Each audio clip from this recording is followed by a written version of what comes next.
انتي مالك على ديك الحاله؟ مالك على ديك التغوبيشه؟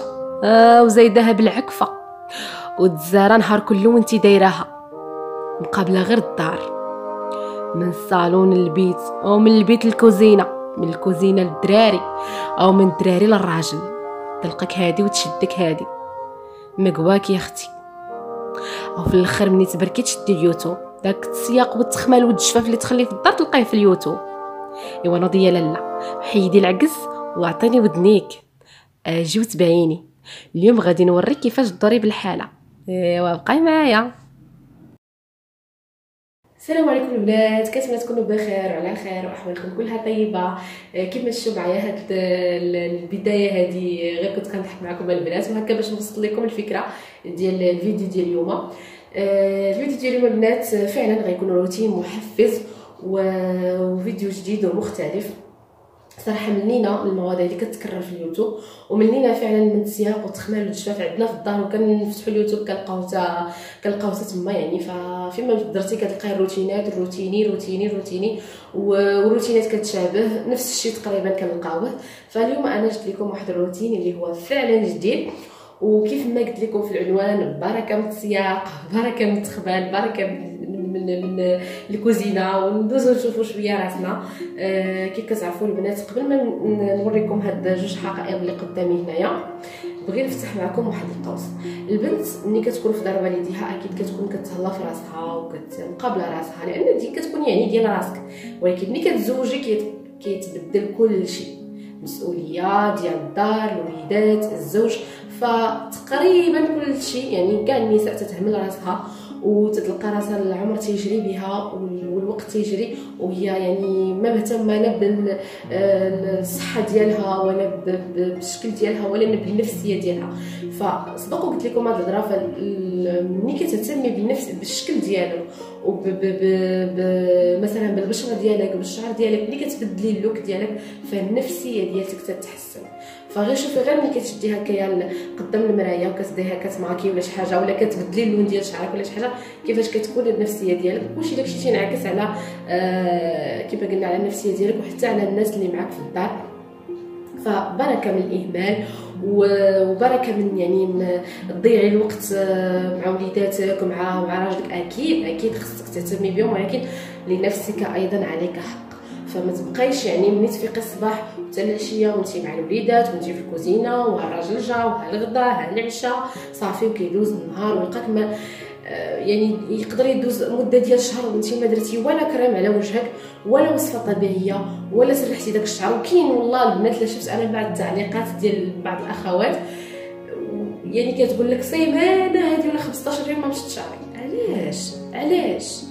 علاش يعني تالين اللي بغيت نقول علاش وتالين يعني تالين نلقاوها من راسنا، تالين انا معكم البنات. حتى انا يعني كيجيني واحد الوقت كنسى راسي وسط البنات وسط الدار وسط الشقه وهذا صافي، وكتلقاي راسك فعلا كيدوز. ودابا راكم كتعرفوا الايام كتاكل في بعضها والوقت كيدوز بسرعه، كتلقاي راسك فعلا دازت واحد المده ديال شهرين 3 شهور ما درتيش وصفه طبيعيه، ما تهليتيش في شعرك مثلا، ما بدلتيش تقطيعه ديال شعرك، ما درتي حتى شي حاجه. فلا البنات تهلاو في راسكم وتهلاو في الجمال ديالكم، لان هذيك الذات اللي عطاها لك الله سبحانه وتعالى فهي امانه عندك، خصك تحافظي عليها. وبطبيعه الحال تحافظي عليها، تنمي الفكر ديالك، يعني تنمي راسك فكريا وثقافيا وايضا معنويا ونفسيا، وتهلاي في راسك. فما تضيعيش الوقت ما بين وليداتك وما بين اليوتيوب في الفراغات. يعني كتلقى البنات بزاف كتضيع الوقت ايضا ملي كيكون عندها وقت الفراغ، كتشد التليفون وكتبقى تفرج في اليوتيوب وكتشوف لنا وعلانه وهذه شرا ليها وهذه مشات هنا وهذه دارت هنا، عاد كتزيد تكتئب وتشوف كاع وداك اللي كيزيد. يعني راكم كاع الناس كتشوفوا دوك الروتينات ديال التنظيف، كتلقى الدار كتشعل، كتقول علاش يا دار نقيه وانا داري لا، وعاد كتنوض حتى الدار تنوض دير ثاني ديك العكفه تنوض تخمل وتنوض دير يعني. فكيديروا فعلا كيديروا واحد التحفيز الله يهديهم، ولكن من واحد الناحيه يعني فعلا كاين تدمير ديال النفسيه. فالبنات ما تضيعوش وقتكم، الا دخلتوا اليوتيوب جبدوا القنوات اللي مفيده، جبدوا المعلومات اللي تستافدوا منها، نمي راسك. ما تدخليش لواحد فيديو انت تخرجي منه بزيرو فكره. هذا البنات غير بين قوسين بغيت نقولها لكم. يعني لان معظم ما كيضيع الوقت قدام التليفون في الفراغات. خدي شي فيديو اللي تستافدي منه، كاين نصائح، كاين يعني تطوير الذات، كاين يعني فيديوهات في عده مجالات، في الطبخ، في التنميه الفكريه، في تربيه الابناء، بزاف د الحوايج. ما نضيعش انا وقتي في روتين فارغ خاوي 45 دقيقه في الهضره الخاويه في التخربيق. لا البنات، لان الوقت اكيد حنا غنسالوا عليه والاعمار ديالنا اكيد غنسالوا عليها، فما نضيعوهاش في التفاهات. دائما ضيعي وقتك في اللي تستافدي منه، وعمري وقتك في اللي تاخدي منه فائده وتخرجي من هذاك الفيديو مثلا وانت راسك عابر ماشي خاوي. المهم البنات، انا غير فتحت معكم هذا القوس. دابا ندوزو نشوفوا هنايا شنو كاين. هنا البنات كاين واحد الكنز ماشي كنز، هو بطبيعه الحال بالنسبه لينا حنا السيدات هذا هو الكنز يعني اللي خص يكون عندنا. غنبدا لكم بالحقيبه الاولى. هذه البنات حقيبه الانوثه، غادي نشوفوها من بعد. وهذه حقيبه الجمال. اشنو فيها البنات؟ هذه غادي نحل لكم فيها كاع داكشي اللي نتيا مضر عندك هنا ومضر عندك هنا، وشي حاجه في الكوزينه، شي حاجه في الحمام، شي حاجه في بيتك ديال النعاس، كل حاجه في بلاصه. وملي كتبغي ديري شي وصفه طبيعيه كتبقاي تقلبي وهكذا. لا البنات، انا كندير هاد نقول هاد البوشيط هادي وترجمع فيها كل شيء، داكشي اللي خاص بالوصفات الطبيعيه. بطبيعه الحال البنات هنا راه كاين كميه قليله من كل شيء، يعني مثلا كميه غتقدني لشهر ولا شهرين، وبطبيعه الحال ملي كتسالي كنعاود نعمرها بداك الشيء الاخر. انا غادي نوريكم دابا كل شيء. هنا البنات كاين زيوت طبيعيه، كاين شي حاجه ديال الخلطات هكايا. المهم انا غادي نوريكم كل شيء. هنا البنات عندي زيت الكوكو. انا زيت الكوكو ما كنستعملوش لشعري، لان كما سبق قلت لكم شعري دهني، فانا كنستعملو هكايا للبشره كمرطب. كنستعملو احيانا في وصفات طبيعيه، يعني بالنسبه للسنان هو الا خلطتوه مع الزعفران عرك كنقولوا الخرقوم البلدي، الا خلطتوه مع الخرقوم البلدي وزوين بزاف الاسنان كيبيض. هنا البنات ماء الورد دايره فيه شويه ديال العكر الفاسي كما كتشوفوا هانتوما، اللون ديالو راه غوز. علاش؟ يعني تيعطي واحد النضاره للبشره مع العكر الفاسي، وكيبقى يعني واحد اللون هكايا غوزي على البشره ديالك. صراحه زوين، جربوا هذه الفكره زوينه. هذا العكر الفاسي انا كنستعملو البنات في الوصفات الطبيعيه، اش داكشي كنديرو هنايا. وهذه هنايا عندي القهوه حتى هي كندير بها كوماج للوجه، كندير بها كوماج للبشره للجسم، زوينه بزاف. مخلطاها مع شويه ديال السكر سنيده كما كتشوفوا هانتوما. المهم هذا الشيء البنات ملي كيكمل كنعاود نعمرو.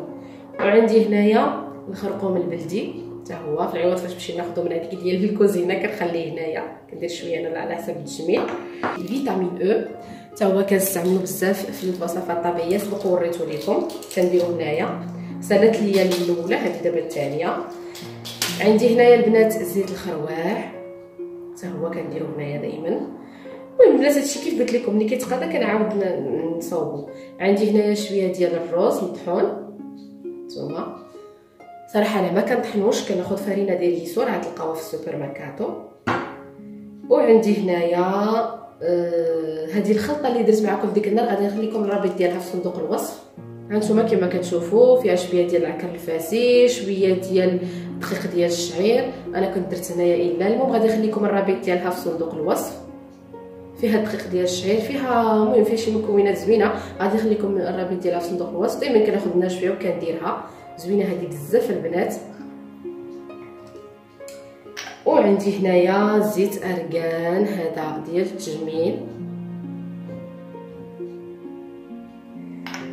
عندي هنايا ايضا هادو القشور ديال البيض البلدي مطحونين.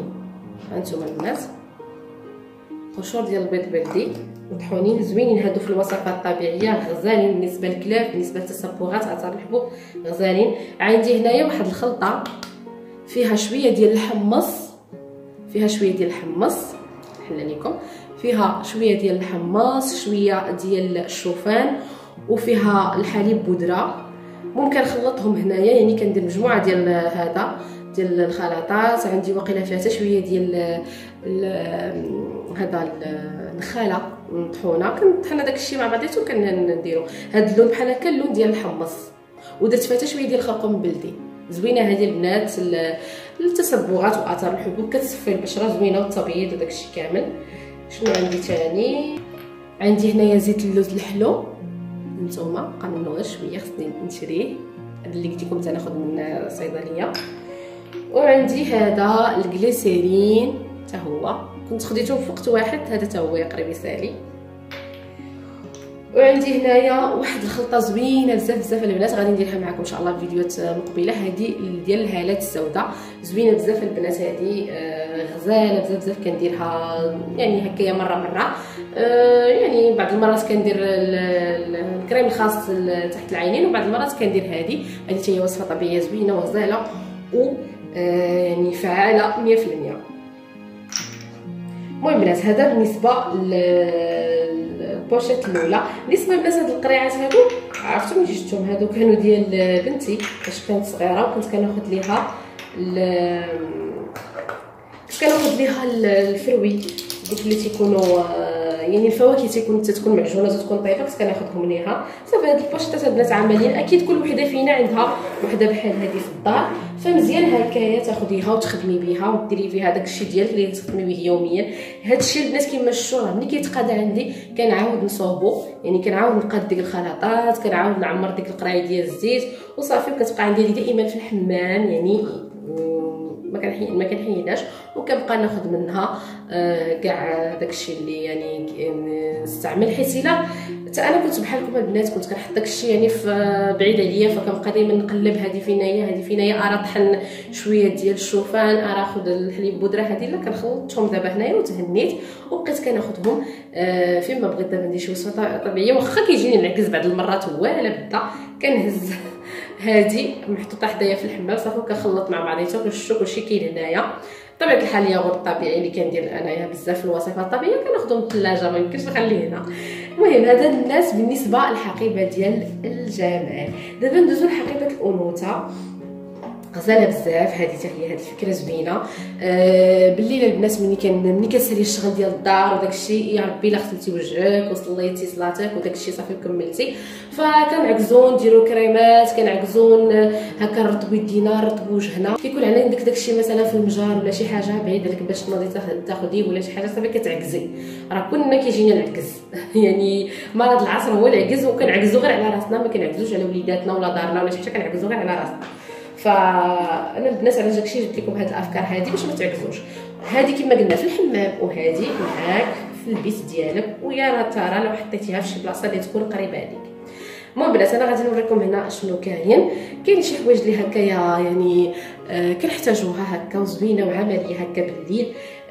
اخر حاجه ملي وليداتك نعسو صافي وساليتي شغال الدار وبغيتي هكايا تدوري شويه بالحاله، علاش لا، كل ليله تحطيها وتجمعيهم هكايا. وبطبيعه الحال هادشي كله كيتبدل حسب الفصول، حسب الوقت ديالك، حسب لي مارك اللي كتبغي. المهم انا غادي نوريكم هنا حاجه بحاجه، وهذا الشيء تقريبا هو اللي خصو يكون عند كل سيده هكا بالليل باش تعتني براسها، يعني ما نهملوش راسنا علاش لا.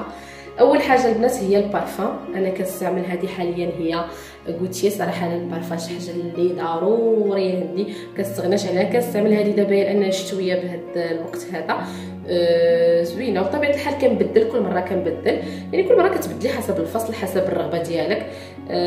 مهم كما قلنا بارفان وديودورون ضروري هكايا، ان كل ليله تقريبا كتغسلي ولا هذا كتبغي ديري ديودورون ديالك. هاد ديودورون البنات نيوترو روبير، هذه ما فيهاش الومنيوم، هانتوما كتشوفوا زيرو سالي دي الومنيوم، اونتي بكتيريكو ناتورالي، زوينه بزاف هذه البنات. بطبيعه الحال ثمن ديالها شويه زايد على لي ديودورون اخرين، كدير تقريبا غير شي 3 اورو شي حاجه، ولكن زوينه كنت خديتها في البروموسيون زوينه هذه البنات. وكاين حتى ستيك ديالها حتى هو ما فيش الالومنيوم، فردوا البنات البال لهذا الشيء هذا. وراه سبق حطيت لكم هذيك الوصفه، هذيك الوصفه هي غزاله ديريها من بعد الدوش مباشره، وهذه هكا كتبقاي ديريها مره حتى هي ريحتها غزاله وكتقضي على العرق. فما خص ناخذوا مضادات للعرق لانهم كيسدوا المسام، خصنا ناخذوا مزيل لرائحه العرق.